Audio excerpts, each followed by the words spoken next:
Okay, so welcome back to the lecture series of finite volume, and now in this particular lecture we will start with a discretization for the unsteady term. So far what we have completed the diffusion term, and then we have looked at convection diffusion system. While doing the convection diffusion system, we have discussed higher order scheme and their approaches, how one can formulate those higher order scheme, and then the implementation point of view along with boundary conditions. Now, in today's lecture we will discuss the unsteady discretization. So, that will actually make the platform ready for the fluid flow problem. So, in the unsteady discretizations, what you do, you essentially your governing equations that you have, which is for any scalar variable, which you can say rest of the terms written in one operator. This is how the unsteady equation would look like. Your convection flux, diffusion flux, source term, everything is included in this operator.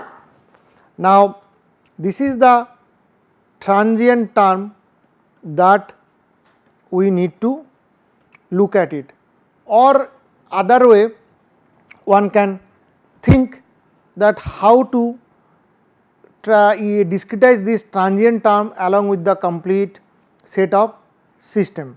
When you say unsteady discretization, it includes discretization both in time and space. So, what we have been doing so far, we are only doing the spatial discretization so far, where we talk about order of accuracy, that means second order, third order or first order of accuracy. So, that is primarily the spatial discretization.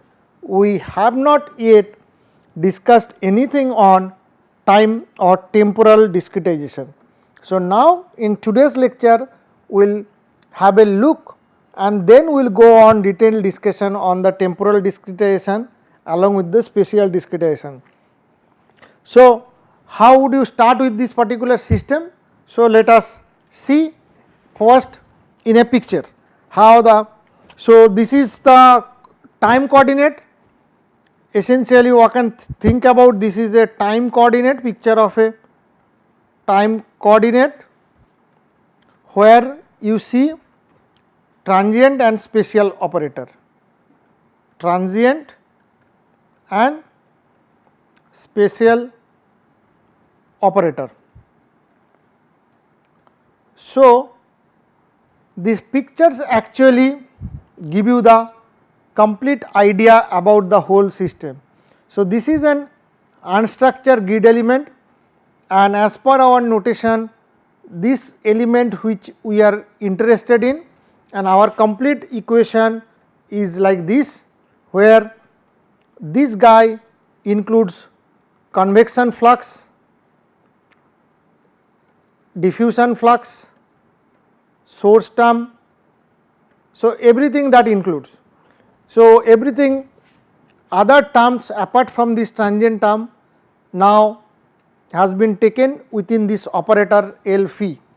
Now, when you look at this particular indexing system, the concerned cell is surrounded by these neighboring cells, and when it is surrounded by the neighboring cell, now this is where at a particular time level t or transient level t, and then when you go to the next time level, here you come at the time level t plus delta t, and if you go one level down or previous time step, this is t minus delta t.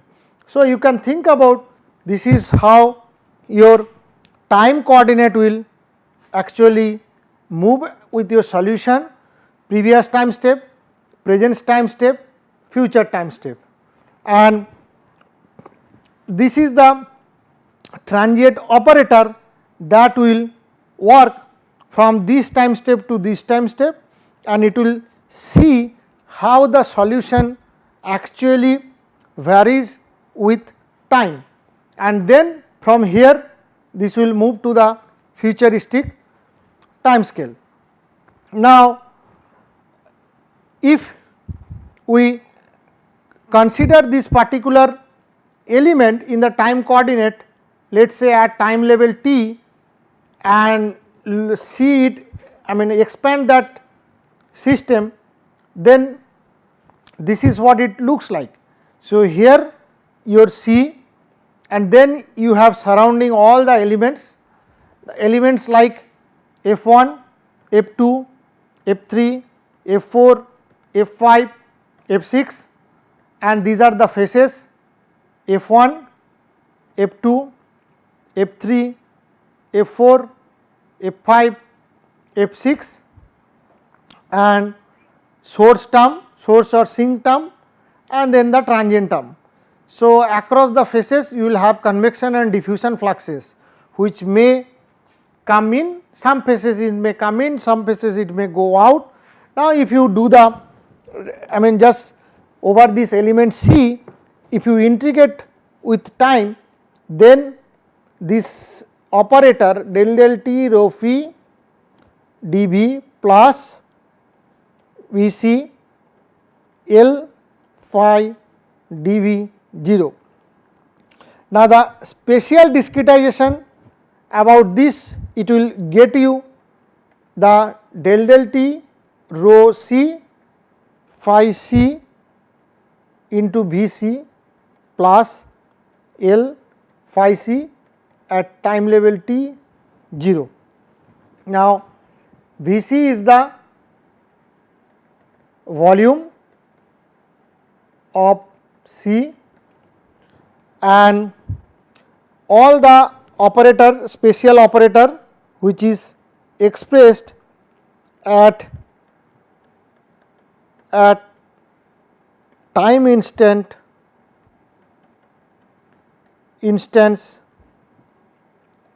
t. Okay. So, that is where the operator lies. Now, this one can be written algebraically like L phi c t equals to AC phi c t plus summation over F n b c A f phi f t minus B c. Now, if t tends to infinity, one can actually retrieve back the steady state discretized equation. Now, this is also true when steady state is reached through the time marching, that will provide you phi c at t plus delta t is phi c at t. So, that will also tell you that the steady state of the solution is achieved. Now, for the discretization of the transient term, the traditional practice is that we discretize this unsteady term using some sort of an finite difference kind of approximation. So, where essentially one has to use typical Taylor series expansion and then try to form the discretized system. So, using the Taylor series expression, you can express your time derivative. So, that is the whole idea.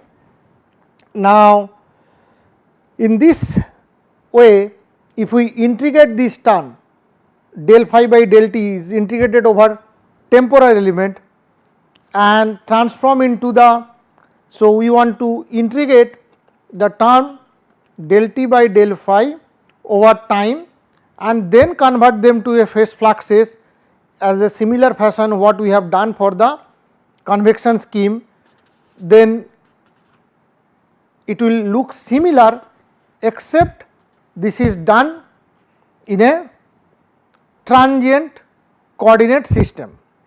Now, when you look at a structured system, let us say or look at a structured system like in time coordinate, and how things will move.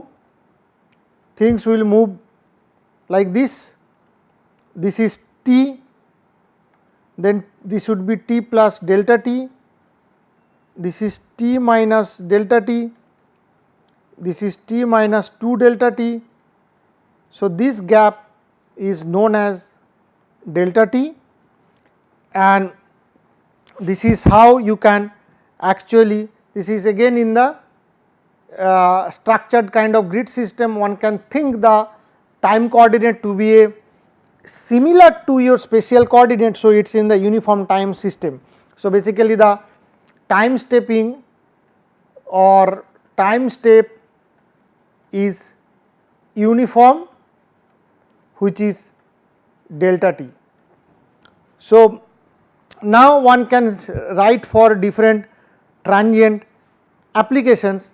Let us say if we write forward Euler scheme. So, what we do, the typical transient term, let us say any value t, some function which is, or phi also one can write for the scalar phi at t plus delta t equals to phi t plus del phi by del t into delta t plus del 2 phi by del t2 into delta t square by 2 factorial and so on. So, now the first derivative of that del phi by del t, if I have to find out, so that will become phi t plus delta t minus phi t divided by delta t, and order of accuracy also. So, now this one also get you first order accurate, but temporal accuracy. So, the temporal accuracy is also first order. Now, we can use this one for our system, and then we can get the discretized equation. Now, the discretized equation for the element C, that will look like, so if we see this, so this is the schematic of explicit Euler, and what is happening from this to this, it moves, and discretized equation one can write like rho c phi c t plus delta t minus rho c phi c t divided by delta t multiplied with V c plus L phi c t equals to 0. That is the discretized equation.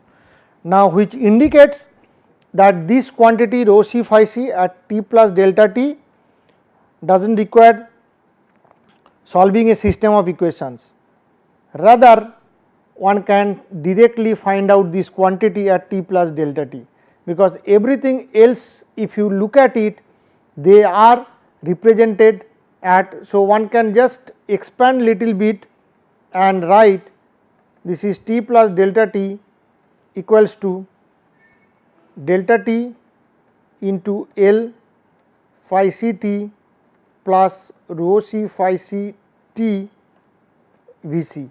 So, everything else in this particular expression is known except the quantity which one tries to find out at that t plus delta t level.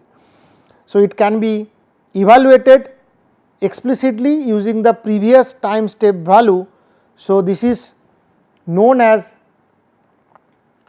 explicit transient scheme, which means I can find out the variable explicitly using the information from my previous time step level. So, this is exactly what is shown here. All these right hand side variables are known from my physical previous time iteration. So, using that information or known values, one can find out the information, and that is done explicitly. So, I mean one has to, one does not need to solve any linear system. So, this has some great advantages, like computationally it is very cheap. I mean that means it will be highly efficient. You can solve this floating point calculation very quickly, and you do not need to keep anything in the memory. So, but few of the codes which prefer to use it, because it will have severe restriction from the stability point of view. Now, once we substitute these things in the discretized algebraic equation, so the discretized equation will be obtained like AC t plus delta t, phi c t plus delta t, AC t, phi c t, BC minus AC, phi c t plus summation of NBC AF phi f t. So, that is the discretized system that you can get, and where your AC t plus delta t is nothing but rho c t plus delta t B c by delta t, and AC t is rho c t B c delta t. So, the coefficients AC t plus delta t and AC t, this comes from the transient formulation and at the different level of these things. Now, what one can do is that finding the phi c from here using this equation at next time level, one can find out these things very easily. And this equation, if you use, you find out the phi c term explicitly, which will retain the complete term, and one can find out, like let us say phi c, which you will find out B c minus A c phi c t plus summation of f n n b c A f phi f t minus A c t phi c t by t plus delta t A c t plus delta t. So, this is how you can find out explicitly this expression. This is an explicit. Now, one can look at the stability of this particular system. So, the stability condition for this forward Euler is kind of controlled by the number which is known as Courant Friedrich and Lewis. So, this is in short, which is common, known as CFL criteria. When someone uses explicit scheme, the time step is somehow controlled by this CFL criteria, and which will provide some sort of an restriction on your delta t using your depending on your grid resolution and the flow condition. So, in reality the CFL condition can be interpreted simply as one of the basic rules that should be satisfied by these coefficients, namely by the opposite sign rule, and extended to include the transient coefficients. So, let us say just for a phi a, which is considered as a special neighbor of phi c, and similarly the other elements, then one can see that phi, the coefficient like a c plus a c, this should be less than 0. So, this is at one is the current time step, another is the previous time step. So, one can use that way. So, that is what one can find out this criteria, and we will see in details what it could be. So, now you can actually represent these things in a expanding the term. So, term, if you want to expand that, essentially you have to find out the term, you consider a stencil like one dimensional stencil where you have these cells and they are, this is C, this would be E, this is EE, W, WW, uniform tensile. So, this is delta XC and this would be delta YC, and the surface, this is a distance which is delta XW and this is delta XE. So, this is a standard notation that we have been using so far in this system. So, now we have to evaluate these coefficients at different time instance, which include t, t plus delta t, the coefficients of AC, that we have to find out. And how do I find out? So, you have to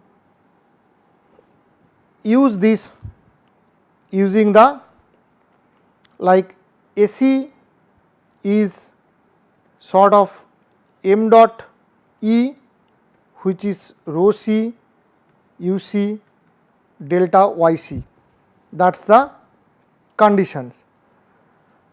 Now, one can use, this was the, since it is a forward Euler, this could be t minus delta t. So, essentially one can use the time of t, t minus delta t, t minus 2 delta t, like that. So, the in the previous to previous time instances. So, that is how one can use, and the this one would be current time step.